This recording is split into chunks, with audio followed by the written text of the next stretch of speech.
Okay, so this episode is kind of personal to me, in a way. So I figured we would start things off. I know I said it would be a call-in episode, but I'm not putting the call-in number in just yet. Because I'm about to start things off with a reading of my all-time favorite book. Yes, I have no shame. Yes, I realize I'm a 35-year-old man who just admitted publicly that his favorite book of all time is Green Eggs and Ham. I do not apologize. Nor should I. Yes, I realize it may seem immature to some people. I could care less. It's a darn fine book. Green Eggs and Ham by Dr. Seuss. This book is 60 years old. But this printing was actually from, let me see.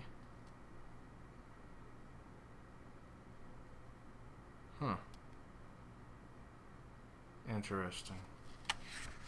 This book doesn't have a specific date. So, I am Sam.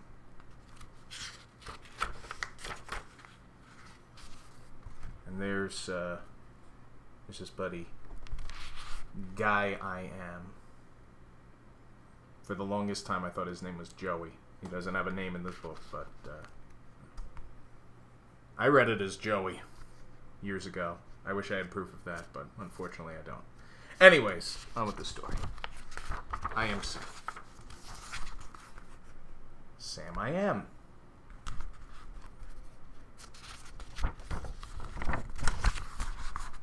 Oh, that Sam I am, that Sam I am.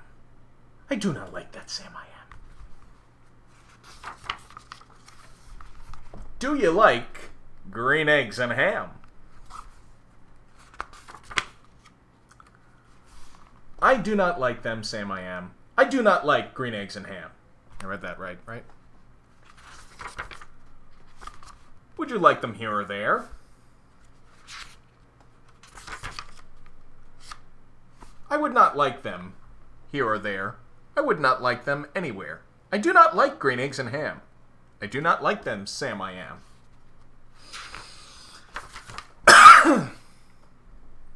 Would you like them in a house? Would you like them with a mouse? I do not like them in a house. I do not like them with a mouse. I do not like them here or there. I do not like them anywhere. I do not like green eggs and ham. I do not like them, Sam I am.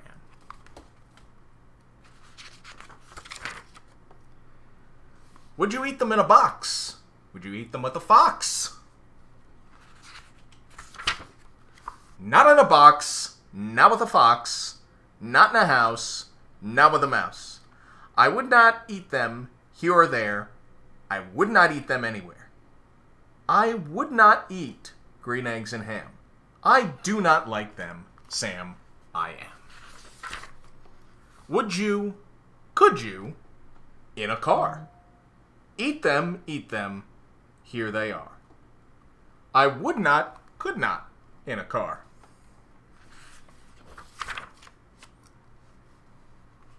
You may like them, you will see. You may like them in a tree. I apologize for the glare. Let me see if I can get rid of that. Do do do do do do do do do do do do do do do do do.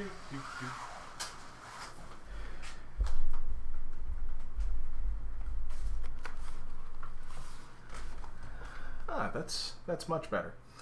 Okay, we're gonna start over. I am Sam. No, I'm just joking. Okay, we were here, right? Yeah. Page 29. Oh, this book goes fast. He only uses combinations of 50 words. I would not, could not, in a tree. Not in a car. You let me be. I do not like them in a box. I do not like them with a fox. I do not like them in a house. I do not like them with a mouse. I do not like them here or there. I do not like them anywhere. I do not like green eggs and ham. I do not like them, Sam I am. think I'm going to switch cameras because now it's starting to annoy me.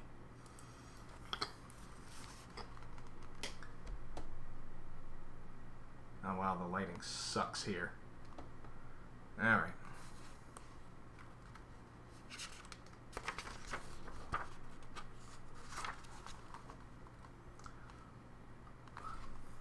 A train, a train, a train, a train. Would you, could you? I mean, could you, would you, on a train? Not on a train, not in a tree, not in a car. Sam, let me be. I would not, could not in a box. I could not, would not with a fox. I will not eat them with a mouse. I will not eat them in a house. I will not eat them here or there. I will not eat them anywhere. I do not like green eggs and ham. I do not like them, Sam, I am.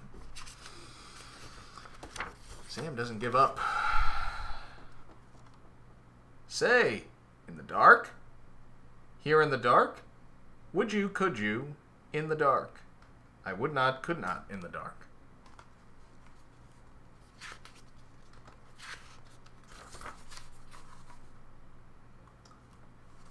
Would you, could you, in the rain? I would not, could not, in the rain. Not in the dark, not on a train, not in a car, not in a tree. I do not like them, Sam, you see. Not in a house, not in a box, not with a mouse, not with a fox. I will not eat them here or there. I do not like them anywhere. You do not like green eggs and ham? I do not like them, Sam, I am. Could you, would you, with a goat? I would not, could not, with a goat. Would you, could you, on a boat? I could not, would not, on a boat. I will not with a goat. I will not eat them in the rain. I will not eat them on a train. Not in the dark, not in a tree, not in a car, you let me be. I do not like them in a box. I do not like them with a fox. I will not like them in a house. I do not like them with a mouse. I do not like them here or there. I do not like them anywhere. I do not like green eggs and ham. I do not like them, Sam. You do not like them, so you say. Try them, and you may. Try them, and you may, I say. No, he doesn't. Sam, if you will let me be, I will try them. You will see.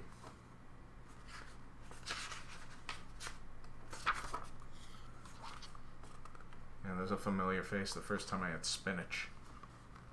Watching too many damn Popeye cartoons. Say, I like green eggs and ham. I do, I like them, Sam, I am. And I would eat them in a boat, and I would eat them with a goat. And I will eat them in the rain, and in the dark, and on a train, and in a car, and in a tree. They are so good, you see. So I will eat them in a box, and I will eat them with a fox, and I will eat them in a... And I will eat them with a fox, and I will eat them in a house, and I will eat them with a mouse. And I will eat them here and there. Say, I will eat them anywhere. I do so like green eggs and ham. Thank you. Thank you, Sam I am. That book was written 60 years ago on a challenge from Random House publisher Bennett Cerf that Dr. Seuss could not write a story using only 50 words. And I don't mean 50 words like total, but a combination of 50 words. You know, in any given... Anyways, read about it on Wikipedia. It's time to get drawsome. So, here we go.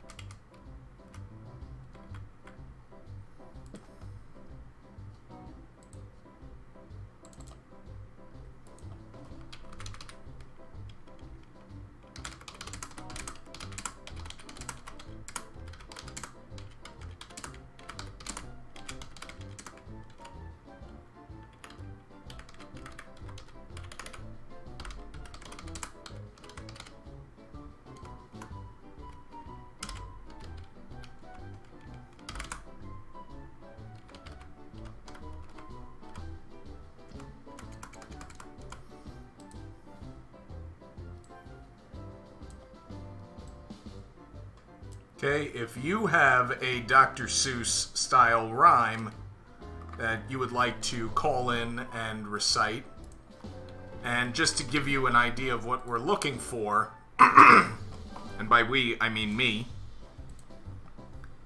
something along the lines of, I will not eat them in Japan, not with Godzilla or Rodan. Tell us where you would not eat green eggs and ham.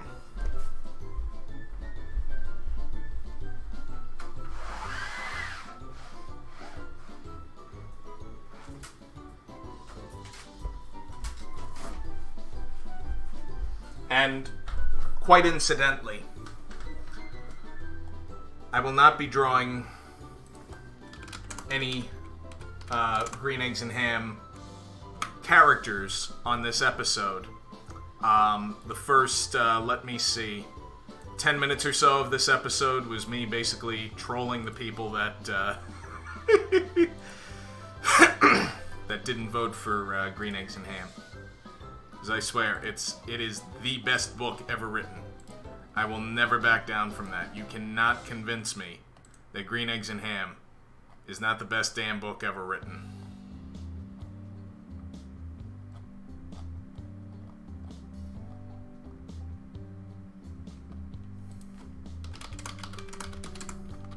I'm just getting some references.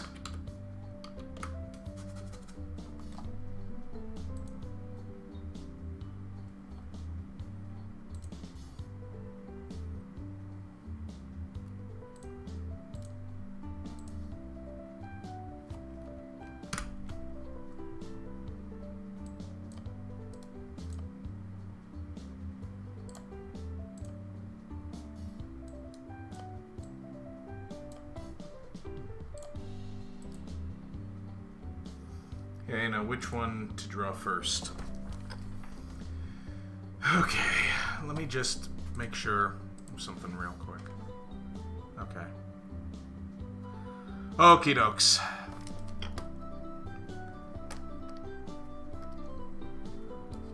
Let's not flip for it, let's go for it. And I'm about all rhymed out.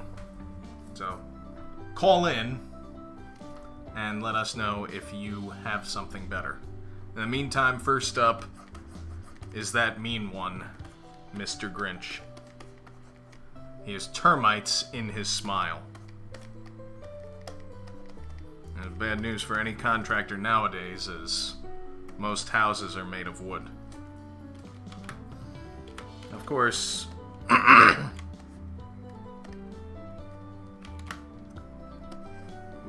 we have to start with some kind of formation of a body. Grinch is sort of eggplant shaped. Apologies to anyone who likes eggplant. I used to. I just kind of lost my taste for it, like so many other things. My advice: never, ever, ever let your kids go a week or more than 2 days without eating vegetables or fruits or something along those lines. Because I guarantee you, they will turn out like me, where the bulk of my diet is hot dogs, Pop-Tarts, Doritos, steak. Steak is good. French fries. And I'm not saying that, there's any issue with being overweight. But what I'm saying is there are so many things, like Green Eggs and Ham has said, that, are better for you. Be any size you want. Just take into account that, hey, there's better things. There's better things out there that you might not have considered. I wanted to see if I could try to dodge a bullet there so I don't come off as a fat shamer, because, good God, I'm anything but. But at the same time, I'm like, I really wish that I ate my vegetables, because now it's like, I can't. and I'm more than willing to bet that that most people of advanced size will agree that sometimes, you know, there's better things to eat. You don't just eat pizza all the time. If this comes off as fat shaming, boy oh boy, I sincerely apologize. That is absolutely not my deal.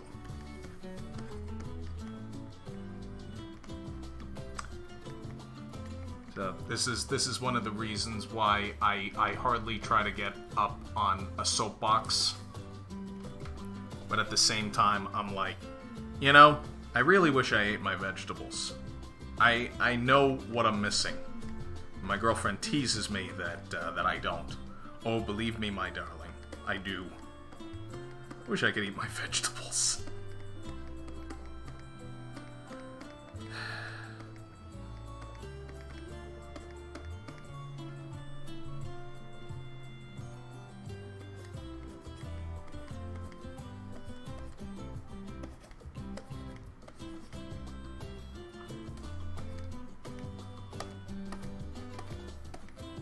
And also, with regards to what I was saying just a few minutes ago, I don't care if you are underweight or overweight. I will treat you just the same as anyone else. Because I believe, at heart, we are all decent people.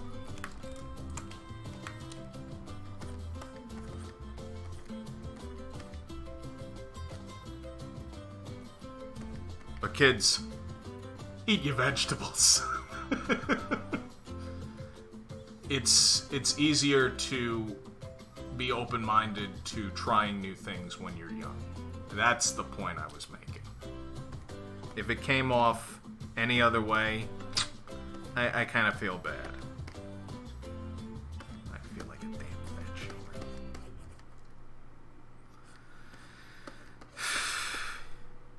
You know, the Grinch is looking at me like, yep.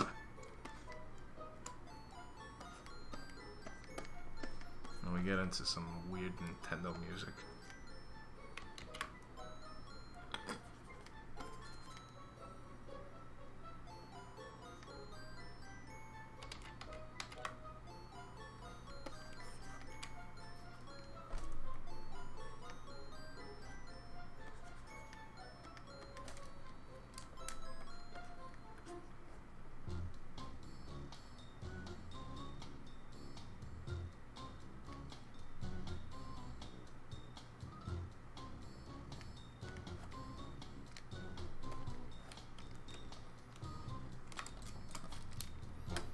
His eyes need to be a little lower.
I realize I've been quiet for the last couple of minutes, but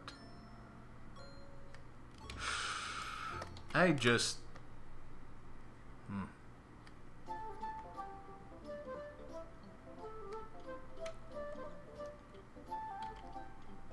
feel a little weird.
encourage everyone watching to listen to the Fat Lip podcast.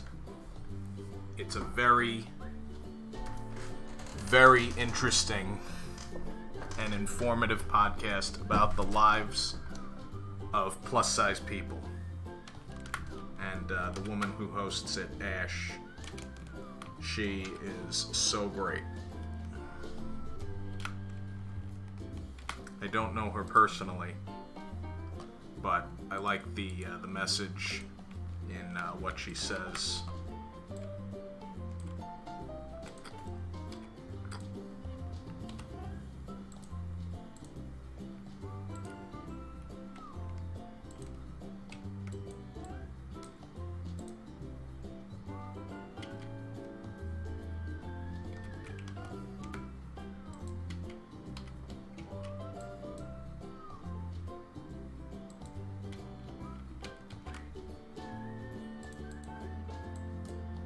I highly recommend it.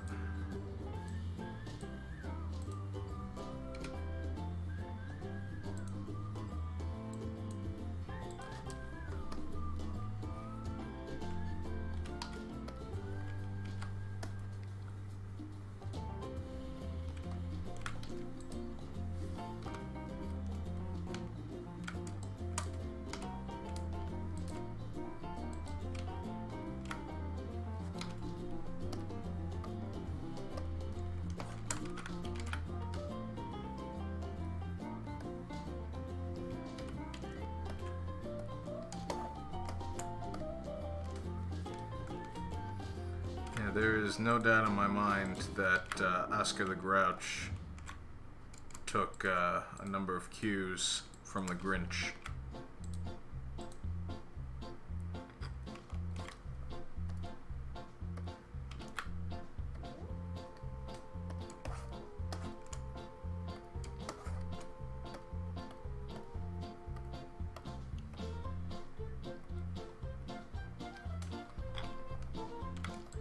The original Grinch book, I don't believe depicts the Grinch as green.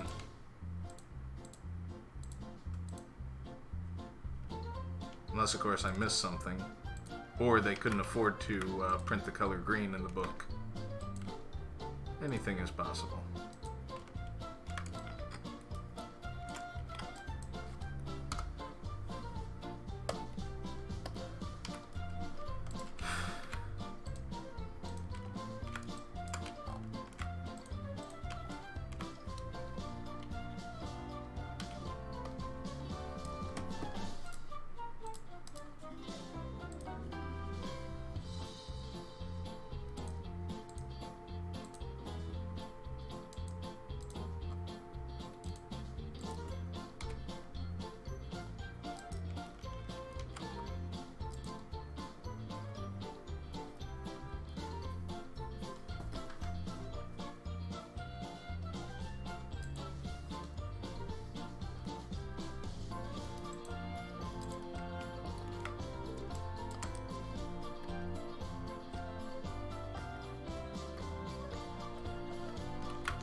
Yes. Yes, that's the podcast.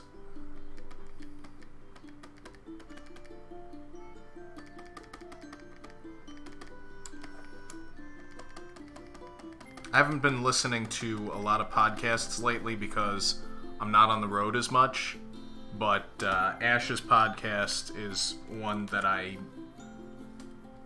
recommend so highly. That, along with Cartoon Logic by Thad Komorowski and Bob Jakes. Bob Jakes, you may remember as an animation director, I believe, on Ren and Stimpy. Correct me if I'm wrong, Thad. If you're watching, please lay into me. But Bob also, I believe, produced and directed the Baby Huey revival in the 90s, which I loved. I mean, I loved Baby Huey to begin with.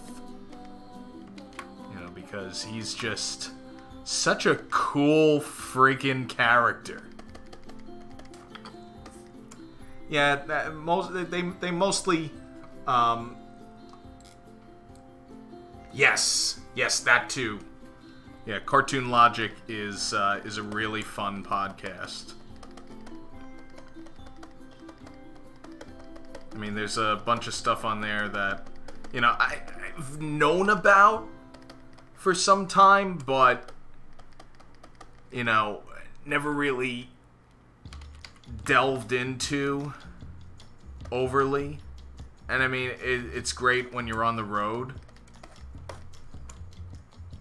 or when you're drawing a bunch of cartoons like I usually am, and it helps pass the time while educating you. I like being edumacated. It is fun.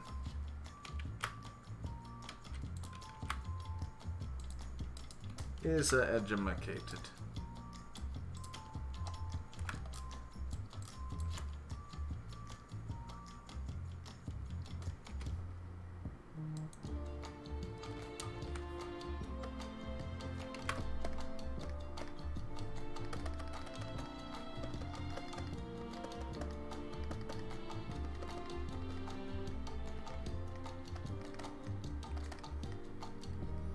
There we go. I think we got just about everything out of him that I wanted.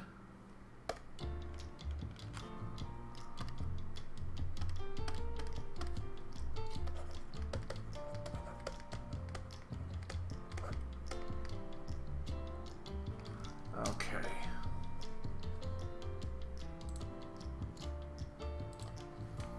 All right, let's save this dude.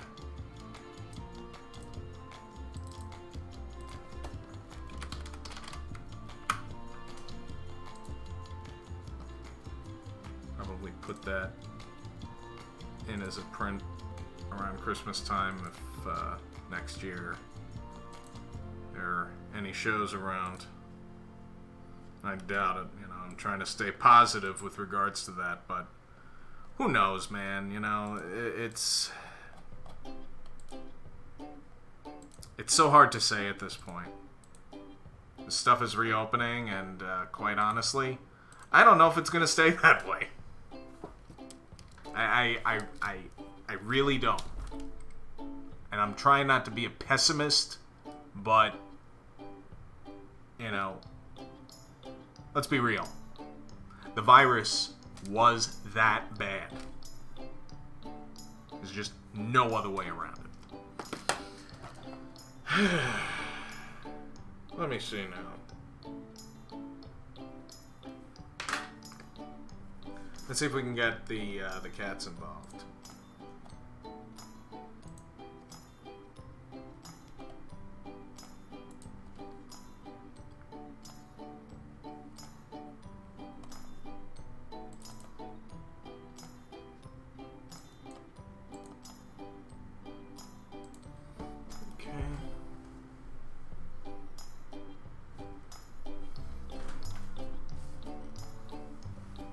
Here's the studio from above. Looks cool, don't it? Alright. head downstairs and see if we can grab a snack.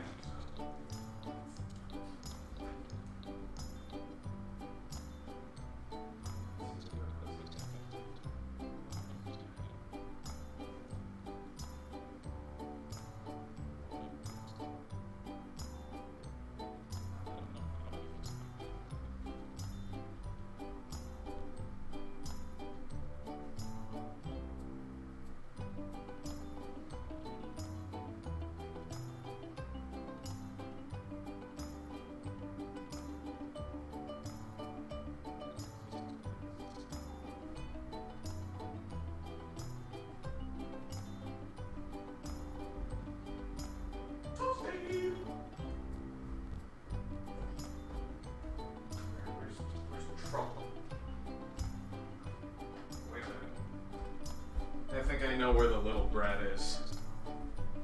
Let's see now.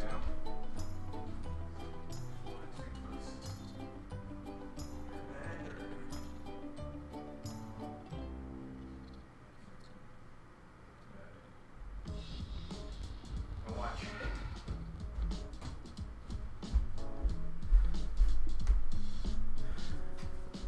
She's gonna come and annoy me a bit.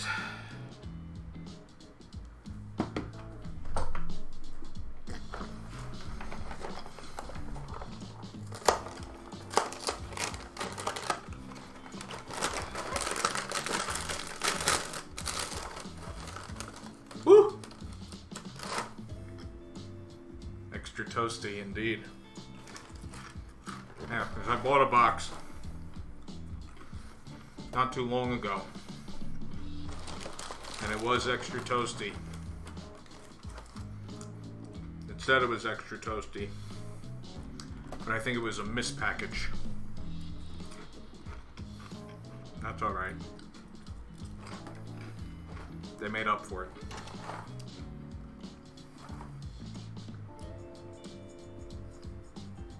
Thank you, Cheez-Its.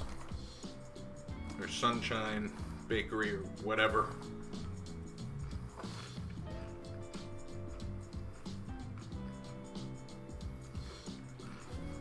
Wait a minute. Do my eyes deceive me? Kellogg's? Kellogg's owns this now? Unbelievable. I am flabbergasted. I am stupefied.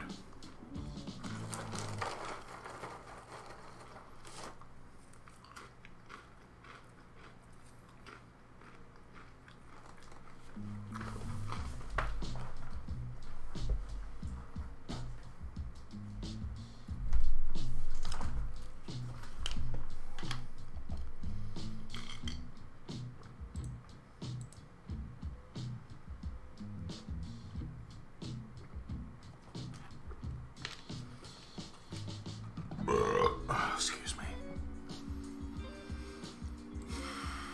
Smile for me, this piece of music is called. Let's get back to some drawing, huh? Yeah, that's what you came here for, not to see me stuff my face.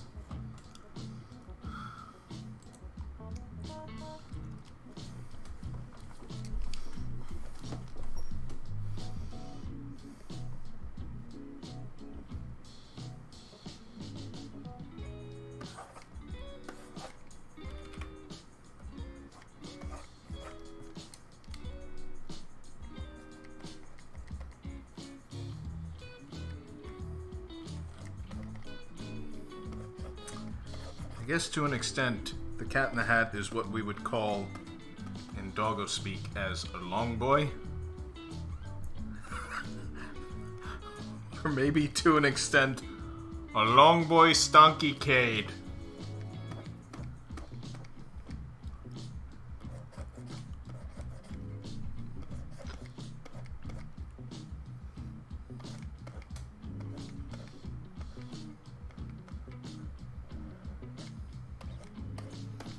And I don't know how many of you have seen the truly dreadful Mike Myers version of Cat in the Hat. But if you haven't, you might not want to bother. It's pretty bad. Long cat is long. Indeedles.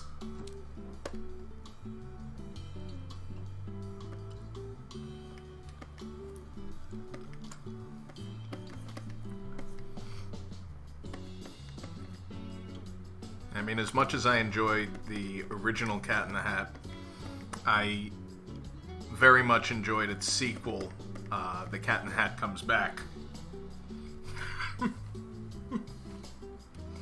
Or if you thought the first book was absurd, them balancing a whole bunch of stuff on a beach ball.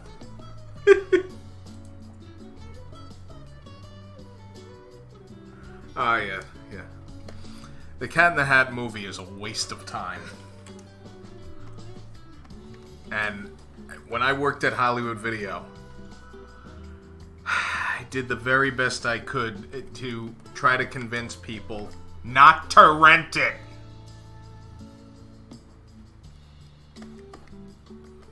And I was kind of excited when it came out. Because I was just like, oh yeah, I grew up with this. And then I actually saw the movie and I'm like, I did not grow up with this.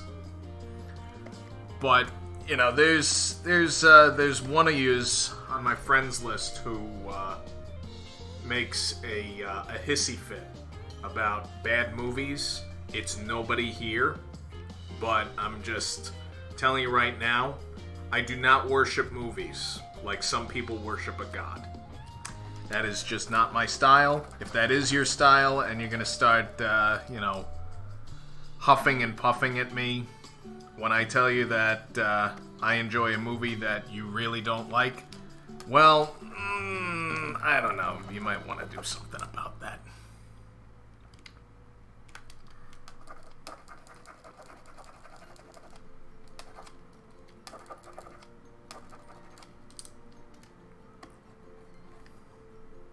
Either that or the dude might need a different hobby. But, again, that's just me.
I love the utter simplicity in the Dr. Seuss books.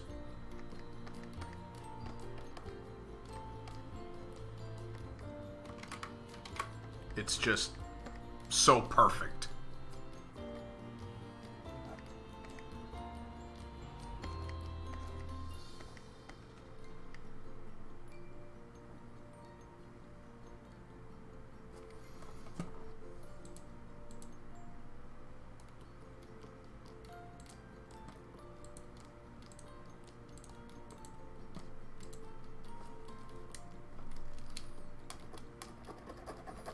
Looks like an anime princess. Which would be fine if I were drawing an anime princess.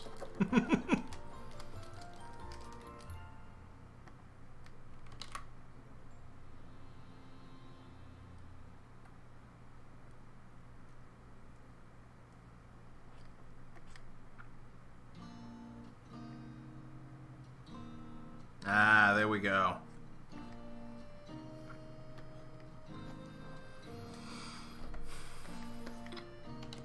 in animation appearances, it was, what? Let me see. 1971, DePatie Freeling, who did the Pink Panther cartoons, got the job to adapt several Dr. Seuss stories to animation. Among them was The Cat in the Hat, which they did in 1971. I believe, what was it? Alan Swift was the voice of the cat. Let me see.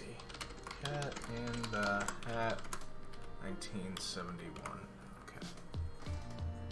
Alan Sherman, okay. Oops.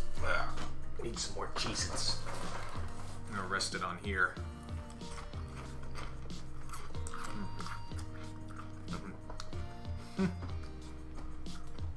Dawes Butler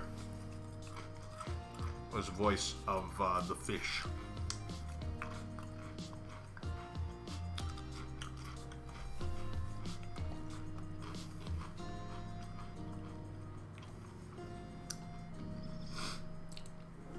Well, let me see. It was directed by Hawley Pratt, who was Friz Freeling's layout artist on many Looney Tunes cartoons. It was very well done. Highly recommended. Instead of that stupid live-action movie.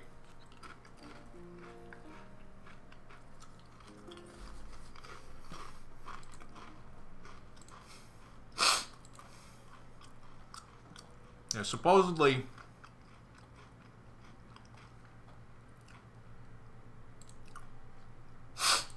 there is going to be an animated version of Cat in the Hat coming out sometime, whenever.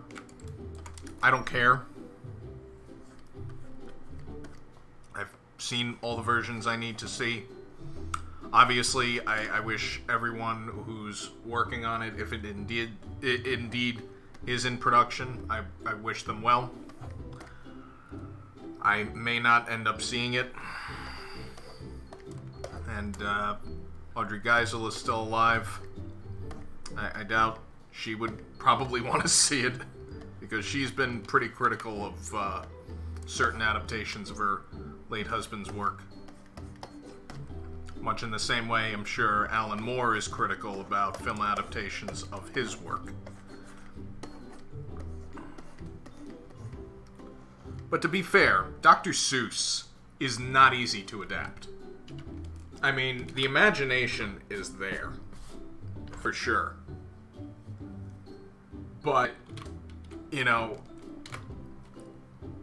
one of the things that you run into when you have something that's just so pure, like a Dr. Seuss book, is you have to try to build on it. Because the bulk of those books, in fact, just about all of them, were written for children. Young children, like first-time readers. So, when you really get right down to it, it's like trying to... Even the Polar Express, I think, suffers from the same exact problem. But the biggest difference is, the Polar Express, I mean, a lot of the characters in that book do not have very distinct personalities like they do in the movie.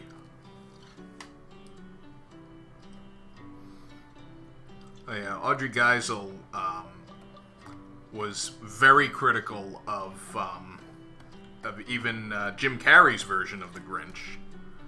Which, I mean, I get, but I love Jim Carrey's Grinch. I think he did a spectacular job. I mean, would Dr. Seuss himself have given his blessing? I honestly don't know. You know, John, you and I are around the same age, and at the same time, it's unfortunate that we were very young when Dr. Seuss died. So I was 6 years old when I found out, and in first grade when he passed away.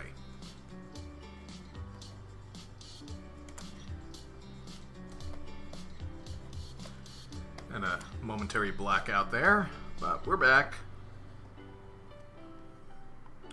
And I just remember the front page of Newsday, and a drawing of the Cat in the Hat looking very upset. And I said to myself, "What's going on here?" I didn't really know what death was until two particular events of my life. The death of my great-grandmother and the death of Dr. Seuss. It was just like, wow. This death thing, that's weird. What's going on here? Yeah, so is Dr. Seuss coming back? Nope. It was the same thing, I'm sure, at least with contemporary audiences, with the death of Mr. Hooper in Sesame Street. I mean, Sesame Street, pardon my French on this, but Sesame Street has a lot of balls. I love Sesame Street. I will praise that show till my last breath. They are saints when it comes to addressing certain human rights issues and certain events in life that may or may not traumatize a child. And of course, death is one of those events in particular. Now, I remember seeing the thing with Mr. Hooper when I was quite young. But what I didn't realize until a little bit of chance research, that the guy who played Mr. Hooper actually passed away before I was born. Will Lee had been a member of the original Sesame Street cast when it first aired on television in 1969. I don't remember exactly what he died from, but he was still fairly young. And while the show's writers considered just kind of writing him out, they ultimately, instead, because he meant a lot to the show, he meant a lot to the cast, they wanted to do Will Lee some justice. And as such, they decided to address his passing, and they did it very well. Although it was noticeably very difficult for the cast to pull it off. But that those scenes that you see in that particular episode, if you're curious, you can find it on YouTube. All that was done in one take. They just didn't think they could go through another, and they were very emotional. It was a really weird time. And of course, naturally, they must have been worried, like, okay, what does this mean now? I mean, we just addressed something that's going to upset kids, but it's also part of life. But, sorry. That being said, those guys and girls over at Sesame Street, they are saints as far as I'm concerned. I know a small handful of the puppeteers on the show. Not on a regular basis, but Leslie Carrara Rudolph, I believe Noel McNeil has been on the show many times as many different characters. Tal Bennett. That's about all I can name. And current puppeteers, I wonder if Fran Brill is still involved with Sesame Workshop. He's one of the longtime Muppeteers, along with, I believe, Dave Goltz.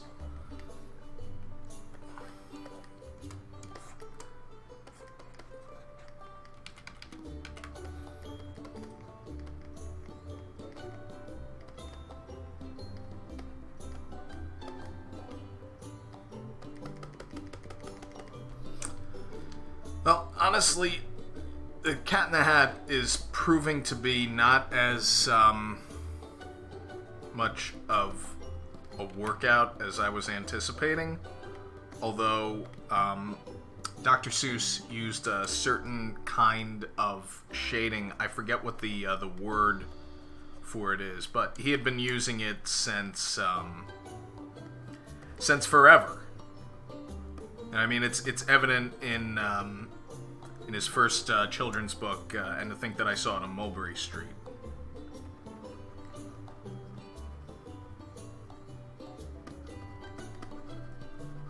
Not that you can trust everything that's on Wikipedia, but the Wikipedia article on either Dr. Seuss or And to Think That I Saw It on Mulberry Street gives an explanation as to what kind of shading it is that he used. Again, I can't remember the name of it, and I would look it up, but I'm drawing.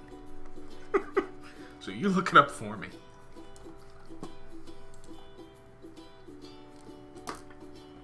Oh, certainly. Yeah, I haven't actually seen those videos, but you know, the fact that they're standing up and addressing, you know, Black Lives Matter and COVID-19, especially when they addressed 9/11, you know, they're brilliant over there.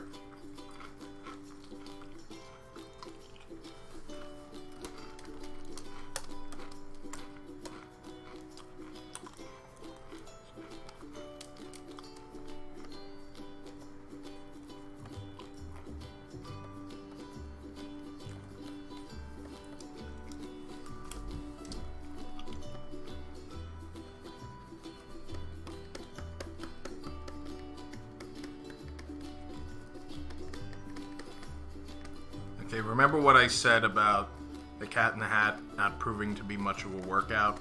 Forget it.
Interesting. You know, it's so funny you mentioned that, John. But when Diana delivered the cover for Lucky Zilla number 8, she described to me how she saw my characters as resembling Chuck Jones' style. And it was only after she said that I took a very close look at the ref. And I'm just like, you know, here he kind of looks like the Grinch. So I've referred to her version as Grinch Rap which she got a kick out of. And, you know, I've kind of sort of tried to emulate that as much as I can, even though the Ref and the Grinch are constructed totally differently. But yeah, I mean, I guess I could see that. I guess I could see that he sort of is more along the lines of a Seuss type character. No, I don't take it the wrong way at all. You know, in fact, I'm trying to, you know, I don't want to say reinvent the strip, but, you know, try to create a certain amount of consistency within it. And I mean, that could change within the next 5 years. Like, I mean, since I started the strip, the strip has most certainly evolved. I mean, the style has changed at all different times. Sometimes for the wackier, sometimes for the more serious, depending on what the nature of the stories are, a la the origin story, the Hitler story, the Royal Flush story strip in Lucky Zilla number 12, Dead Jaw especially. But going into this year, I said to myself, you know, I feel like Lucky needs to be redesigned. And he was officially unveiled as being redesigned in February of this year, although the actual groundwork was laid in December of 2019. You might have seen, as you're in my private Lucky Zilla group, the early sketches of Lucky 2020. Or at least that's the name I'm giving that design is Lucky 2020.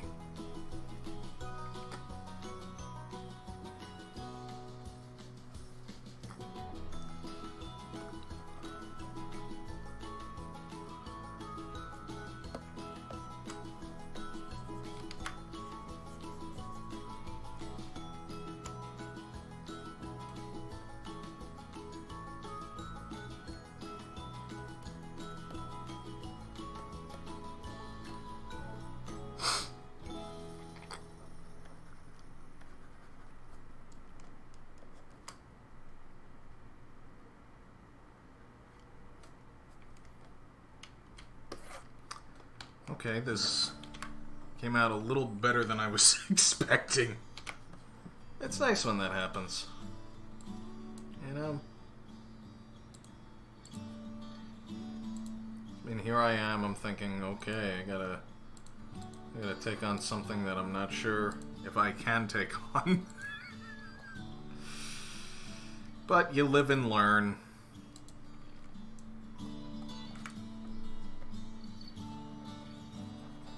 Like, for the first few strips that I drew the redesigned Lucky, I felt like I just wasn't getting it. It got to a point where almost very early on in the design process where I was just like, nah, I'm sticking with the look I've got now. But as I explored it more and more, I was just like, you know, it's time for a change. I can't keep worrying about the animated pilot that still hasn't come out yet. It's totally fine. It's probably going to take a few more years before I can free myself up from all this, you know, to finally get it completed.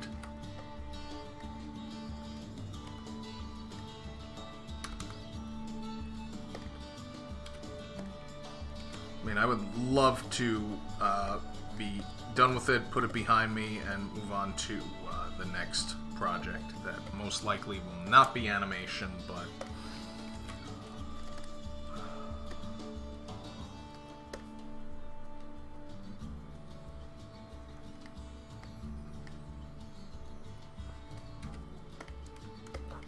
yeah.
There we go.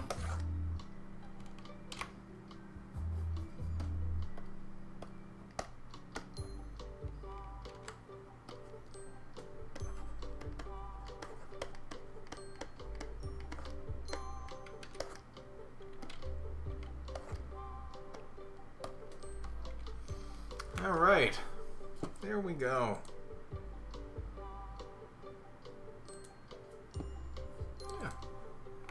With it.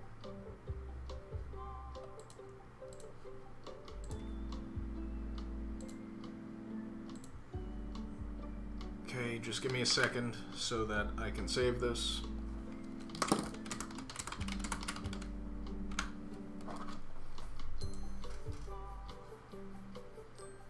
I'm gonna try to get through to unemployment again.